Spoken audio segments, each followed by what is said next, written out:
जिसको आप धर्म परिवर्तन कह रहे हैं, ये पलायन है, ये पलायन है।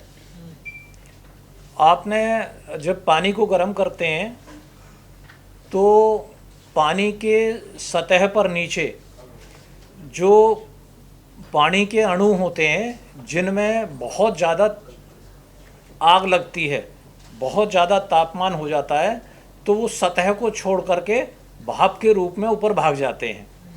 वो क्यों भागते हैं?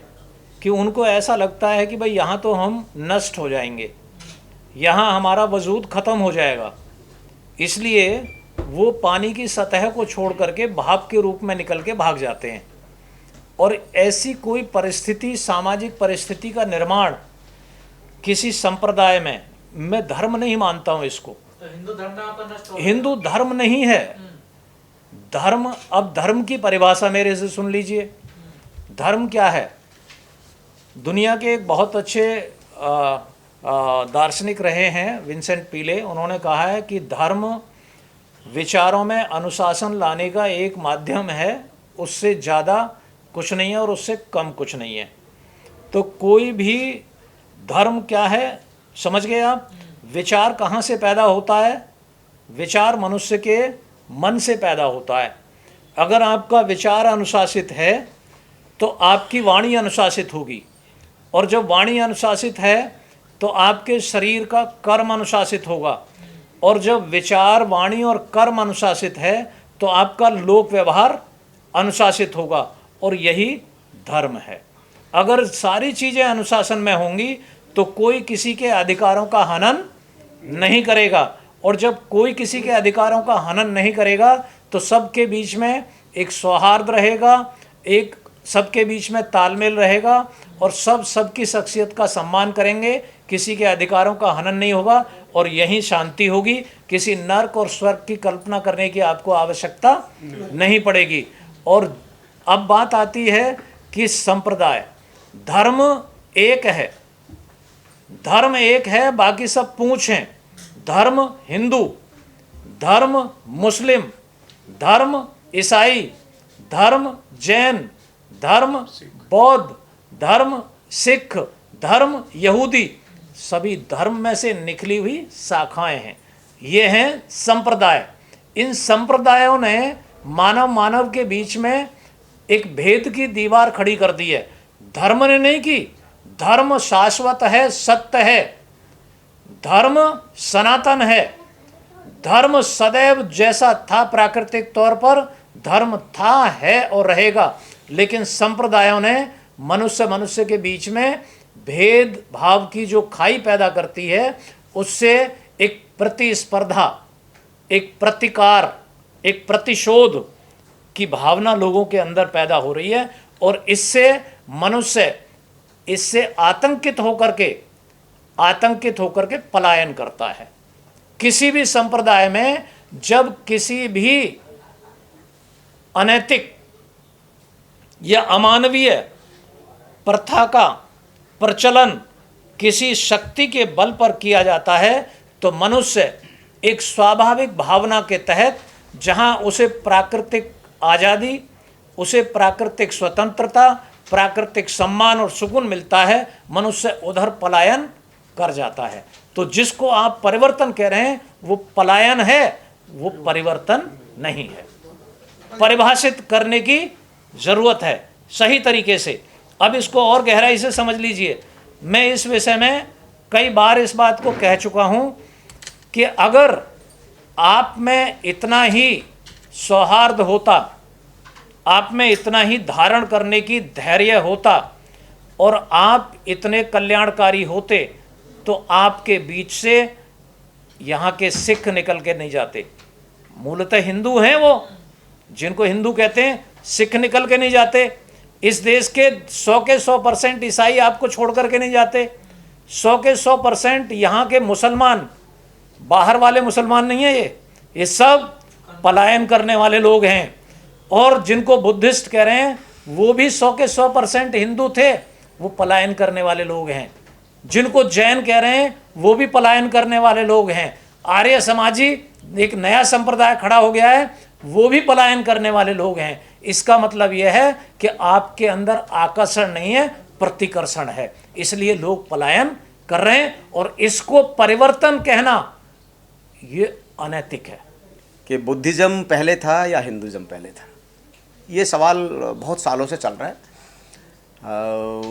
हम कल्पना करें कि जब ना बुद्धिज़्म था ना हिंदुज़्म था, उससे पहले क्या था? क्या उससे पहले भी तो हम लोग रहे होंगे ना। तो बुद्धिज़्म ये कहता है कि हम लोग प्राकृतिक तौर पर चीज़ों को मानते थे, तब भी मानते थे और आज भी मानते हैं। आपने जो आदरणीय सिद्धांत गौतम जी ने जो बार बार धर्म की बात की है, मैं उसे थोड़ा सा मेरी जो समझ है उससे थोड़ा सा उसको करेक्ट करने की कोशिश करूँगा। धर्म जो है वो कर्म कांड की तरफ आपको ले जाता है, और जो धम्म है, धम्म आपको जीवन दर्शन है, धम्म से ही आप जीते हैं। जैसे कल्पना कीजिए कि हम लोग ट्रेन में बहुत सारे लोग जा रहे हैं, अगर आपको ट्रेन में बैठे हुए लोगों के बारे में, उनके पहनावे के बारे में, उनके हाव भाव के बारे में पता नहीं है, तो आपको सबको वो इंसान लगेंगे। लेकिन जैसे ही आप पहनावा देखेंगे उनका, उनके बाहरी जो आवरण है उन्हें देखेंगे, तो आप वो धर्म की परिकल्पना से अपने आप को जोड़ने की कोशिश करेंगे। तो ये जो सवाल आपने किया, बहुत विद्वान साथी ये भी बोलते हैं कि बुद्धिज़्म से भी पहले हमारी जो मोहनजोदड़ो और हड़प्पा की जो सभ्यता थी, उसने हमें जीवन जीना सिखाया। और वो पूरी दुनिया की लगभग जो 10 सभ्यताएं हैं, उस 10 सभ्यताओं में से एक बहुत महत्वपूर्ण सभ्यता है मोहनजोदड़ो और हड़प्पा की सभ्यता। कुछ साथी, कुछ विद्वान साथी इस बात का भी दावा करते हैं कि वो जो सभ्यता थी वो मूल रूप से बौद्धों की सभ्यता थी। और अब जो नए नए अनुसंधान आ रहे हैं, इससे बात ये सिद्ध हो रही है कि कौन पहले था कौन बाद में था। अब जैसे हमारे बहुत सारे साथी एक बात बोलते हैं कि हिंदू तो अपने आप में कोई धर्म ही नहीं है। यहाँ तक कि माननीय सुप्रीम कोर्ट ने भी ये बात स्वीकार किया है कि हिंदू अपने आप में कोई धर्म नहीं है। कुछ उसको हिंदू बोलते हैं, कुछ लोग उसको हिंदुत्व बोलते हैं। वो अलग अलग तरह की चीज़ें हैं। लेकिन और अगर आप पीछे की तरफ जाएंगे तो जैसे हम ब्राह्मण धर्म की बात करते हैं, या जिसे हम ब्राह्मणवाद बोलते हैं, जब ऐतिहासिक संदर्भों में जाएंगे, उसके अनुसंधान में जाएंगे, तो पता चलेगा कि ब्राह्मणवाद मूल रूप से एक धर्म था। ब्राह्मणों का धर्म, उसका नाम था ब्राह्मणवाद। ये बहुत जगह दस्तावेजों में भी है। लेकिन अब उस चीज़ को वो आहिस्ता आहिस्ता छुपा रहे हैं। जैसे एक छोटा सा मैं उदाहरण देकर अपनी बात समझाने की कोशिश करूँगा कि पहले सब रजवाड़े हुआ करते थे। उससे पहले रजवाड़े थे। रजवाड़े से के बाद पूरे देश को जो एक केंद्रीय सत्ता के तौर पर इकट्ठा किया तो ब्रिटिश थे। और ब्रिटिश भी एक बड़े स्तर पर आप कह सकते हैं तो वो भी एक रजवाड़ा ही था, क्योंकि उसका केवल भारत में ही नहीं बल्कि पूरी दुनिया में उसका शासन था। सभी लोग कहते हैं कि भाई एक ज़माने में सूरज छिपता नहीं था उनके राज्य में, तो वो एक बड़ा रजवाड़ा था। अब जैसे ही भारत में लोकतंत्र आया तो बहुत सारी उन शक्तियों ने जो ये जानते हैं कि लोकतंत्र में जनता का शासन होता है, उन्होंने ये बात फैलानी शुरू की कि हम लोग ब्राह्मण नहीं है, या हम लोग क्षत्रिय नहीं है, या हम वैश्य नहीं है, शूद्र नहीं है, हम उस वर्ण व्यवस्था के पायेदार नहीं है, हम हिंदू हैं। और जब उन्होंने हिंदू की बात की तो स्थितियाँ और ज़्यादा लोगों के सामने आए। आज जो आप पूरा जो आज का मंजर आप देख रहे हैं, उसमें गर्व से कहते हैं कि हम हिंदू हैं। हाँ, लेकिन अगर हम लोग पीछे की तरफ जाएंगे तो हम सब लोग इस देश में पूरे भारतीय थे, आज भी भारतीय और आगे भी भारतीय रहेंगे, ऐसी उम्मीद है। ये हमारा मानना है। देखिए, उन्होंने सीधा कहा, बिल्कुल साफ है ये। अक्सर लोग कहते हैं बौद्ध धर्म, मैं भी इस बात से इत्तेफाक नहीं रखता हूँ। ये धम्म, बुद्धिज़्म जो है एक धम्म है, मार्गदाता। जैसे बुद्ध ने कहा है कि मैं मार्गदाता हूँ, मुक्तिदाता नहीं हूँ। मैं आपको एक विधि बता रहा हूँ कि कैसे बुद्धत्व को प्राप्त किया जाता है और किस साधना के माध्यम से किया जाता है। तो आपको उस साधना का अनुसरण करके और उस साधना में लीन रह करके आपको उस बुद्धत्व को प्राप्त करना है। तो धम्म एक मार्ग बुद्ध ने हमें दिया है, जिसको हम धम्म मार्ग कहते हैं। ठीक है, तो ये आज हम कई बार वो जो धर्म संप्रदाय और कर्म कांड में और धम्म में भेद नहीं कर पा रहे हैं, इसलिए लोगों में विवाद का कारण बन रहा है। हम समझा भी नहीं पा रहे हैं। हम बुद्ध जो धम्म है ये प्रकृति की तरफ ले जाने वाला है मनुष्य को। जो प्राकृतिक स्वभाव है, प्रकृति का स्वभाव क्या है कि भाई अगर मतलब सूरज बिना भेदभाव के सबको अपनी गर्मी देता है। हाँ, हवा बिना भेदभाव के सबको हवा देती है। ठीक है जी। धरती बिना भेदभाव के सबको धारण करती है।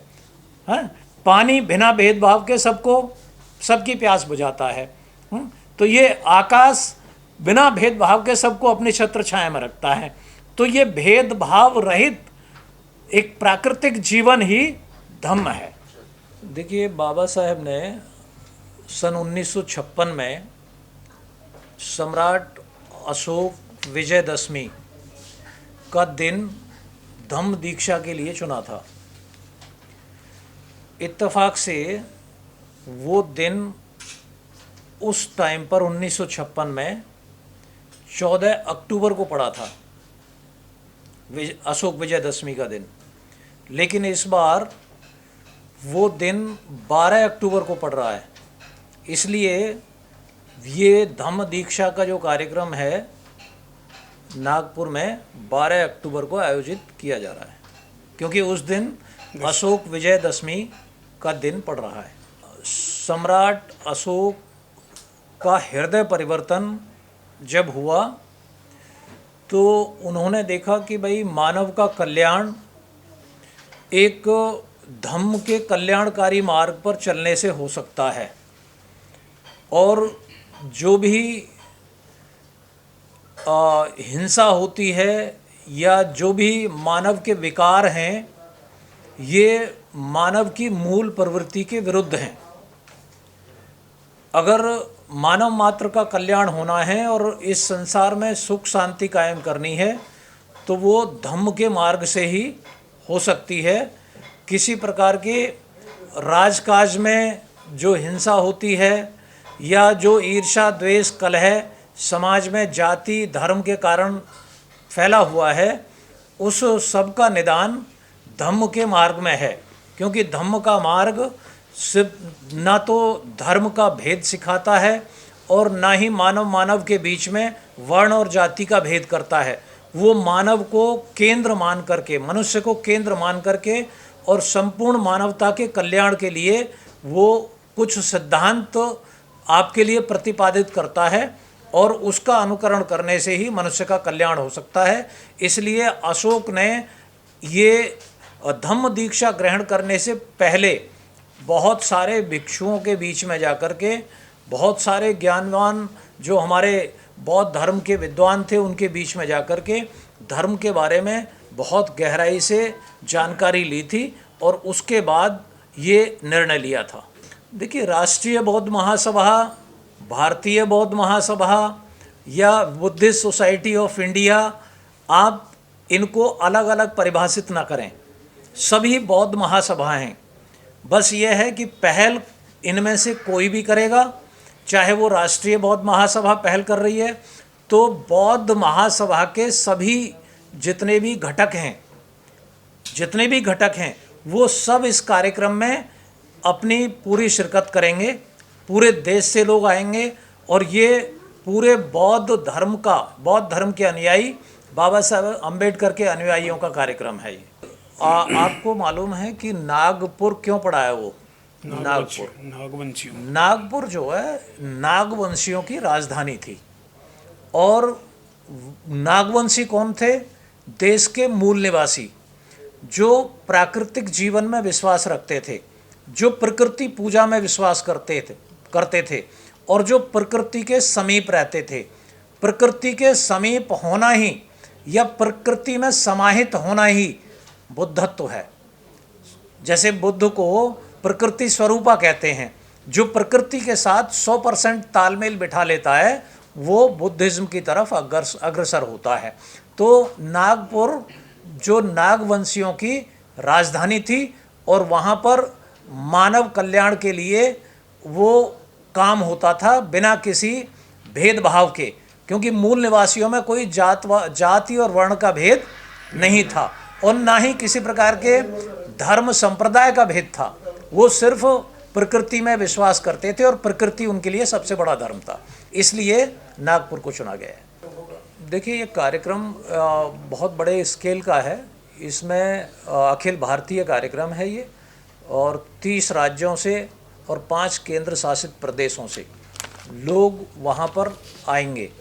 और सभी वो लोग आएंगे कि जो इस देश की जो जिसको कहते हैं वर्ण और जाति के आधार पर विभाजनकारी समाज व्यवस्था है, उस व्यवस्था को त्याग करके और इस देश में समतामूलक समाज निर्माण के लिए जो लोग काम कर रहे हैं और जिनकी दिली इच्छा है, जो इस देश में लोकतांत्रिक और संवैधानिक व्यवस्था में विश्वास रखते हैं, ऐसे सभी लोग पूरे देश के कोने कोने से वहाँ पर आयोजित होंगे, आएंगे। और ये बहुत बड़ा कार्यक्रम होगा और वहाँ पर लोगों के ठहरने की व्यवस्था है, खान पीन की व्यवस्था है और वहाँ पर एक बहुत बड़ा सम्राट अशोक के जीवन काल पर एक बहुत बड़ा नाटक का मंचन भी किया जाएगा। धम्म दीक्षा का जो कार्यक्रम होगा वो पूज्य भदंत महास्थविर ज्ञानेश्वर जी कुशीनगर देंगे। जो धम्म दीक्षा देंगे वो ये हमारे पूज्य भदंत महास्थविर ज्ञानेश्वर जी कुशीनगर वाले देंगे। देश के सबसे ज्ञान वृद्ध और अनुभवी हमारे बनते हैं वहाँ पे, तो वो देंगे। और इस समारोह की जो अध्यक्षता होगी वो पूज्य भदंत महास्थविर नागार्जुन सरई सुसई, जो जापान के बहुत प्रतिष्ठित और विश्वविख्यात बुद्धिस्ट मॉन्क हैं, वो इसकी अध्यक्षता करेंगे। और इस कार्यक्रम में जो महती भूमिका अदा कर रहे हैं और जिनके नेतृत्व में ये कार्यक्रम आयोजित किया जा रहा है, वो श्रद्धेय धर्म प्रकाश भारतीय बौद्ध जी, जो संस्थापक हैं राष्ट्रीय बौद्ध महासभा के और पूर्व में वो विधायक रह चुके हैं, वो इस कार्यक्रम की अध्यक्षता करेंगे, जिन्होंने प्रत्येक प्रांत में जाकर के लोगों को जगाया है और अपने धम्म की तरफ लोगों को आने के लिए प्रेरित किया है। और भारत में उन्होंने अपना राजनीति से त्यागपत्र दे करके इस धम्म के कारवां को आगे बढ़ाने का उन्होंने संकल्प लिया है। वो इस कार्यक्रम की अध्यक्षता करेंगे। और इस अवसर पर हमारे भंते धम्म सारथी, भंते सत्यानंद एवं भिक्षु संघ धम्म देशना देंगे। भिक्षु संघ रहेगा वहाँ पूरा, जो धम्म देशना देगा। उसके बाद कोई एक प्रदेश का नहीं है कि हम दिल्ली प्रदेश वाले ही कर रहे हैं। जो नागपुर में जो वहाँ की संस्था जो पूरा देखती है पूरे देश को और पूरे सब विदेशों से आने वालों को, कार्य उनका है। हम जितने भी प्रदेश हैं, हमारे 28 प्रदेशों में राष्ट्रीय बौद्ध महासभा का पूरी यूनिट्स हैं और वो भी अपना अपना कार्य वहाँ जाके करेंगे। हमारे जो संस्थापक अध्यक्ष है धर्म प्रकाश भारती जी, वो इस बारे में पूरा ध्यान रखे हुए हैं। जो 12 तारीख को दीक्षा का प्रोग्राम है वो हमारा 9 बजे से 11 बजे तक का है और वो पूरा अध्यक्षता में उनके में हो रहा है वो। और उसमें मुख्य वक्ता और आचार्य जी वगैरह सारे हैं, सब अपने अपने उससे सारा अपना सहयोग दे रहे हैं।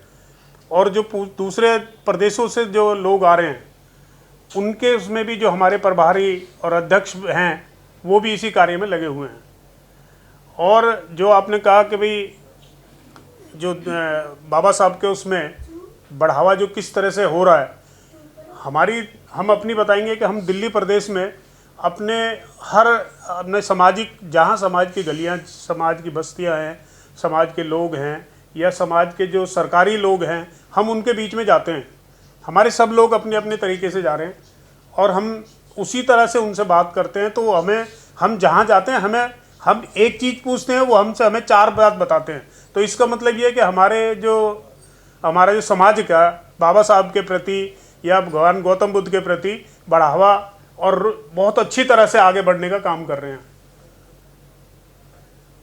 सर, एक आरोप लगता है आप लोगों पे कि आप लोग हिंदू धर्म को कमजोर कर रहे हैं। ऐसा कुछ नहीं है। धर्म परिवर्तन करवा नहीं, ऐसा कुछ नहीं है। हमारा कोई भी जैसा कोई आरोप लगाने वाला है, आप उनसे किसी से एक स्थान का, एक जगह का, एक किसी हमारे कार्यकर्ता का आप नाम बताएं, जगह का नाम बताएं कि हमने वहाँ धर्म परिवर्तन के लिए कावर क्या किया। इस्तीफा देना पड़ गया इस पूरे मामले में। किसमें?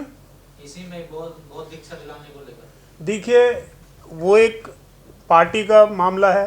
मंत्री थे और वो भी काम धम दीक्षा के लिए कर रहे थे, लेकिन लोगों में भ्रम फैलाया गया कि उन्होंने देवी देवताओं को गालियां दी, लेकिन ऐसा कुछ नहीं है।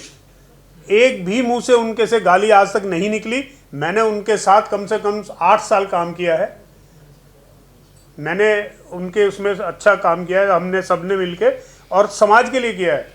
लेकिन जिन्होंने ये जो बात भ्रम फैलाया है, ये गलत तरीके से फैलाया गया और उसी के तहत बीजेपी ने जो पार्टी हर उसमें हमारे समाज के लिए गलत संदेश देती है, उसी के तहत ये मंत्री को इस्तीफा देने के लिए बाध्य करवाया। 22 प्रतिज्ञाओं को लेकर भी सवाल खड़े होते हैं ना सर। देखिए 22 प्रतिज्ञा तो उसी दिन प्रदेशों में दूसरी जगह भी हो रही थी, तो उनको क्यों नहीं उसने सेंटर ने किया, उनको क्यों नहीं छुआ सेंटर ने? क्या एक राजेंद्रपाल गौतम को ही छुआ जो सामाजिक उस पर काम कर रहे थे? वो उन्होंने कोई ऐसा काम नहीं किया जो बाबा साहब की हर साल जो ये हमारी 22 प्रतिज्ञाएं होती है वही उन्होंने दिया, उस दिन काम किया। अगर संविधान इजाजत हमें देता तो फिर इतना बवाल क्यों होता है इन चीजों पे? ये तो देखिए सारा सरकारों का मामला है, पार्टियों का मामला है। पार्टीबाजी होती है तो बीजेपी आपको देख रहे हैं हर जगह धर्म के उसमें आड़ में लेके ये काम करती है। ये जो इस बार नागपुर में जो आप लोग प्रोग्राम कर रहे हैं, इसका बड़ा प्रचार हो रहा है पिछले कई महीनों से, तो इस बार इतना प्रचार क्यों, इतना बढ़ चढ़ के क्यों किया जा रहा है? नहीं, हर जगह आप ये मत समझिए कि ऐसी बार बढ़ चढ़ के हो रहा है, ये हर साल बढ़ चढ़ के होता है। हर बार हम ऐसे ही करते हैं, लोग वहाँ जाते हैं।